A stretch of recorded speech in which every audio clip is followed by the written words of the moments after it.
Okay, so today we're going to take a look at developing and graphing inequalities. Okay, developing and graphing inequalities. So we want to be able to understand how to read inequalities from a number line and how to graph them on a number line, because that will help us as we move into solving inequality equations and also compound inequalities, because we're going to be looking at a two-directional inequality here shortly. So let's go ahead and refresh ourselves in terms of the different inequalities. So we have less than and less than or equal to, which are pointing to the left. Less than and less than or equal to, which are pointing to the left, so these guys. And if you remember, a couple of things to help. So less than is always pointing to the left. Okay, less than is pointing to the left. So that's always going to mean it's smaller to the left. And then greater is always pointing to the right. Okay, and when we are reading inequalities, we always read from the variable. So for example, x greater 7 is the same as this. Okay, so these two are equal to each other. Both of these are greater. Okay, because we're going to read from the variable. So sometimes we actually have to flip the equation if it makes it a little easier for us. Like we could flip this one so it looks like this, but we notice that it's eating the x. Okay, the big opening is towards the x. That is always going to be greater than. If it's pointing at the x, okay, like this, that's going to be less than. That's going to be less than. So open is bigger, pointing is smaller. All right, now let's go ahead and see if you can pick the right inequalities here. This is pretty simple. Go ahead and use the 4 inequalities, hit pause, and determine which numbers are greater than or less than. All right, let's see how you did. So hopefully you've got 5 is greater than negative 10. 5 is smaller than 7, so less than. And negative 10, negative 12. Now this is actually greater than. Keep in mind, here's 0, here's negative 10, here's negative 12. The closer I am to 0, the bigger the number is. Okay? So make sure you're paying attention to that. So I've got greater than here and less than there, and 0 is going to be bigger than negative 6. So this is not a hard process for us because for the most part we understand which numbers are bigger and smaller. Okay, now let's talk about how we graph these and how we read them. Okay, so we said we're always going to read from the variable. Right? We're going to read from the variable. And there's 2 types of graphing that we have to do. So when we have greater than or less than, so greater than is going to be an open circle to the right, and less than is going to be an open circle to the left. Okay? And then we'll have our equal to's. And remember, if it's equal to, that means it includes the number. So we're going to call this a closed circle. And if it's less than or equal to, it's going to be a closed circle to the left versus right. Okay? So these are open because there's no equal to, and with the line is going to be filled in and make it closed. So x is greater than 5. So if I'm talking about x is greater than 5, I'm going to put an open circle on 5. And greater than means I'm going bigger, so I'm going this direction. So that means the solutions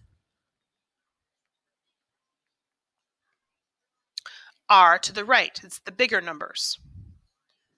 Okay? All right, now this one, 6 is less than or equal to y, is not how I read that. I read it, y is greater than or equal to 6, okay? So I might want to flip these so that the y is first.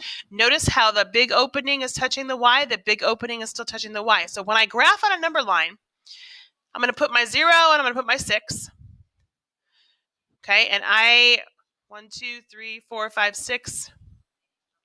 And it's an equal to, so I know I'm closing the circle, and greater than means I'm going to the right. So again, the solutions are this direction.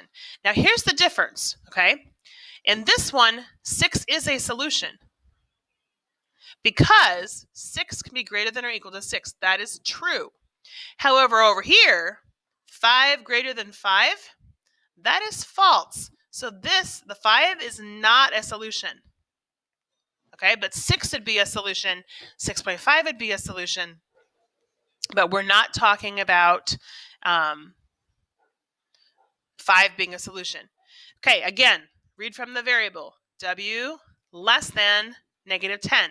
So I like to, if I just have a blank number line, 0, negative 10, it doesn't really make any difference where you put the negative 10. We're going to assume that's someplace over there. You could even just do a 0, a negative 10, and that's just fine. And it's an open circle. Now, less than, I'm going to the left, okay? I'm going to the left.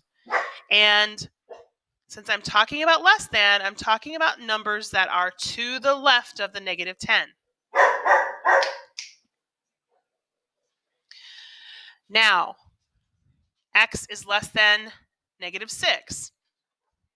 So 0, negative 6, closed circle to the left. Closed circle to the left. So my solutions are here. And in this case, the 6 is a solution. But negative 7 is a solution, and negative 8 is a solution. But negative 4 is not. Okay, negative 4 is not. All right. So let's make sure that we're clear on that. We've got open circles to the left, open circles to the right, and we've got closed circles to the left and closed circles to the right. Okay? All right. Go ahead and take a minute and see if you can do these graphs.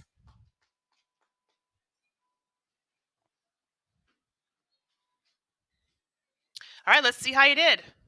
So negative 7, closed circle to the left. That's greater than 1, so open circle to the right. Less than or equal to negative 16, closed and to the left. Less than or equal to 4. Here's 4, closed circle to the left. Greater than or equal to 6, closed circle to the right. And greater than 9, open circle to the right. Okay, now if I was to have to highlight my solutions, highlighting here. Notice how I did not highlight the 9 because that is not equal to. However, when I go to this one, I am highlighting the 6 because 6 is a solution because it's equal to. Okay? So make sure that you understand what points are actually solutions and which ones aren't. All right, now let's work backwards. So this time I'm going to give you the graph and you have to give me the equation. So remember, we have these 4 inequalities. So these are greater and these are less, okay? So for example, this first one, I'm going to start with x and the number, and I'm looking at this and I see it's open. So remember, if it's open, it has to be one of these two, and I'm pointing to the right, so that means it's going to be a greater than. So greater than 5, and it's done. Okay, it's done. And let's take a look at number 6 down here. I have x and I have 20. Notice how this is closed. And this one's going to the left, so I know I'm talking about this guy. So x is less than or equal to 20. Go ahead and see if you can fill in the rest of those inequalities from those graphs. All right, let's see how you did. X greater than or equal to 1, x greater than negative 9, x less than or equal to negative 3, and x less than 8. Pretty simple.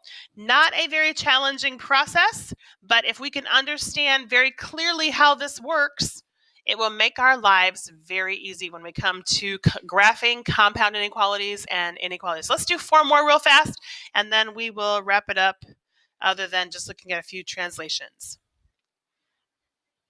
So we have x greater than negative 2, x greater than or equal to 12, x less than negative 4, and x less than or equal to negative 16. Now I could write this one negative 16 and my x, but I'm still pointing at the x. All right? Okay, so now let's do some translations. Let's do some translations, which is what we were working on another video with the translating. So a number b is fewer than 30.4. Fewer than 30.4. Do any of you remember what fewer than means? So if I have fewer than 5 cookies, it's going to be one of these two. Fewer than 5 cookies. So can I have 5? Can I have 4? Well, I can't have 5 because that's not fewer. But 4 is fewer than 5 cookies. So I'm looking at less than. So I have B is less than 30.4. Twice the number K is at least negative 7.10.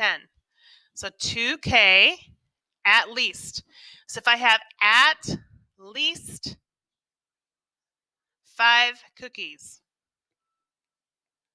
do I have 4 cookies, 5 cookies, 6 cookies? Well, at least means I can have 5 cookies. And at least means I can have 6 cookies, but it does not mean I can have 4 cookies. So I can have greater than or equal to 5. Oops, not 5, sorry. Let's put that negative 7/10 in there. So 2K is greater than or equal to negative 7/10. All right, you're all done. Let's see what you can do with today's homework. The video today was pretty quick, and we'll start solving equations tomorrow.